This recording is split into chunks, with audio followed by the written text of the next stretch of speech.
Well, maybe you can say a little bit more about your process because it's remarkable to encounter a musician, a composer who values their experiences in the alternative reality.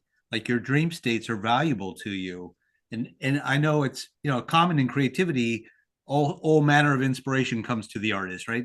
In your case, you followed it quite faithfully. You listen to your dreams. It reminds me of what David Paladin in the book Painting the Dream had spoken. Chagall, who he had studied with briefly, suggested to David that he had such a rich history in his Native American lore, he could simply rely on painting his dreams. What if he were to Right. turn inward? You quite in a quite dramatic way have been committed to that inward journey, turning inward and allowing the music to come from that place. I think that's rather remarkable. So wonder if you could Well, talk about that. thank you. But um, there's one piece actually that you know about that wasn't an inward journey or wasn't, and it only took me 3 days to write it or something. Mm. So it's different. Each project has sort of a different.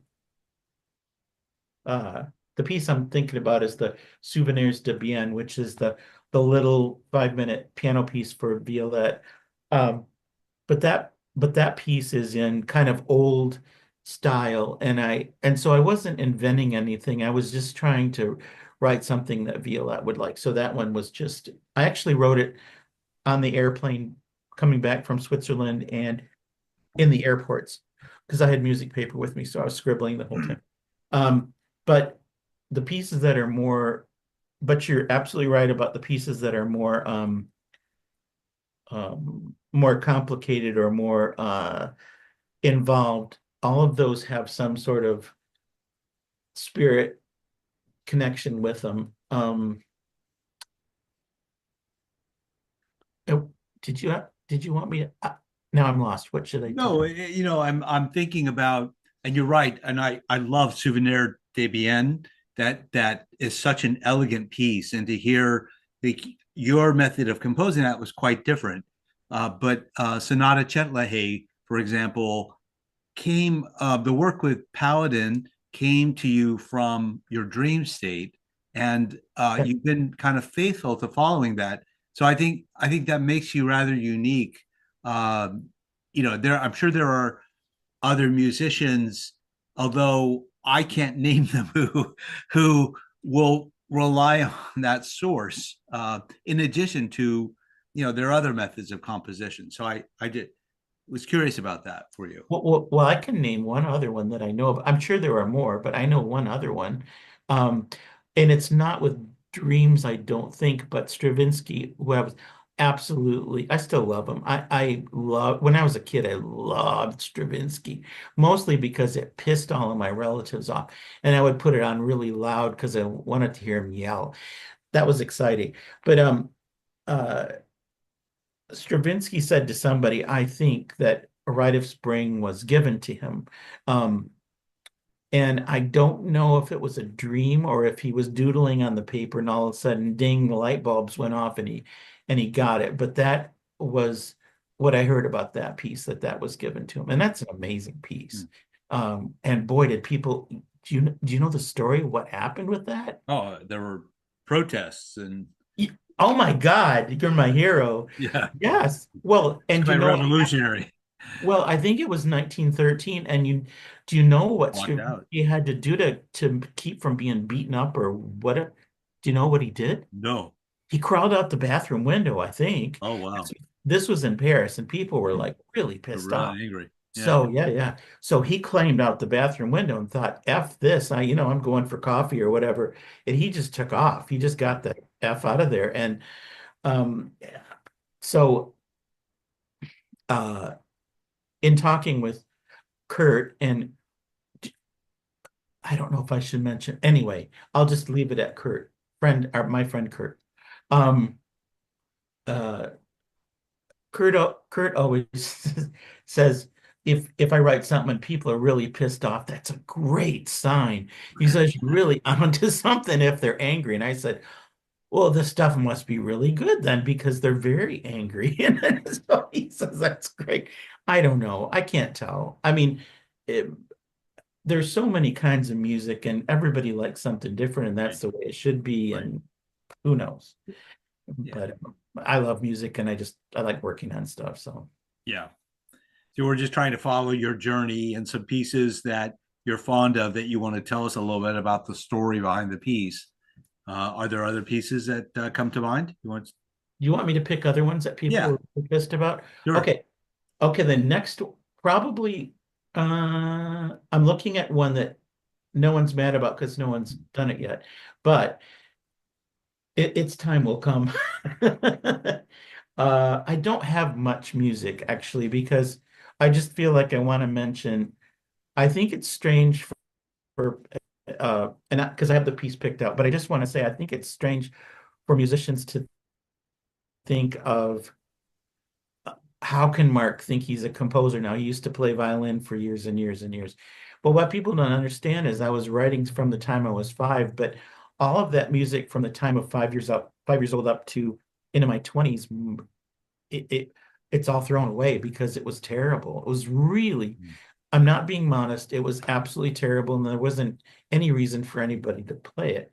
And I knew it right after I wrote it. I just knew I had to keep working. So um so the composition isn't something after I got sick that I started doing. Composition was through my whole life. Violin was really more of a partial sort of thing.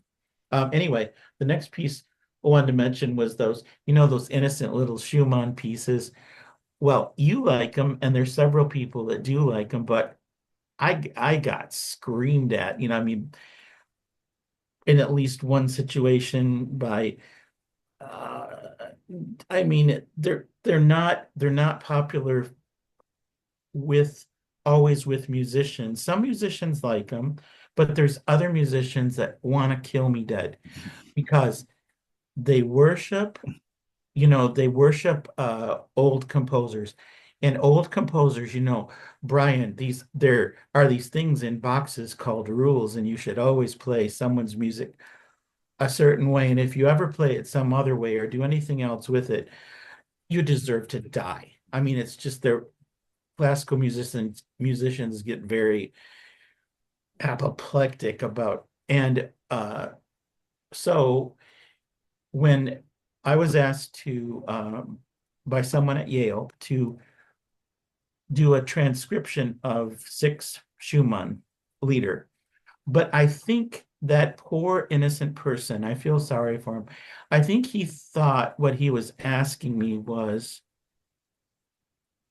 put some papas in the viola or the French horn, and then we'll play it. But and then you'll just take all the nice little notes out of Schumann's score, and you'll steal a few and give them to the horn, toot now and then, toot, and then uh, I looked at it like, oh, I'm gonna mess around with this. And so I took the score apart. I looked at what I could take out of the piano part and turn it into something else. I listened for what seemed to go on in my mind that I could just add on for a whole nother line or have little descant things going on. Especially in Requiem, I have the viola doing all kinds of stuff. I made up my mind that in Requiem, it was the viola player who saw God. And that's a joke. That's an old viola joke that, the viola player looks up and oh my God, there's a conductor and they freak out. It's a long story. But anyway, so I wanted the viola player to just go nuts in there. And so there's a lot of stuff that when the recording happened that you can hear the group that played it weren't really sure they wanted to do it because I think they were worried about assassination or like, because I was doing something that one must not do.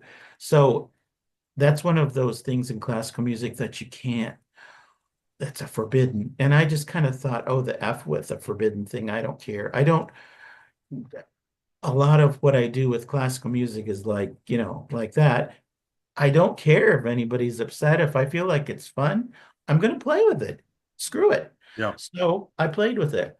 And I still like those things. And some people do. And I think, I'm sure that some people might like it unless they compare it side by side with Schumann, and then they might think, "Oh my God, who does this guy think he is?"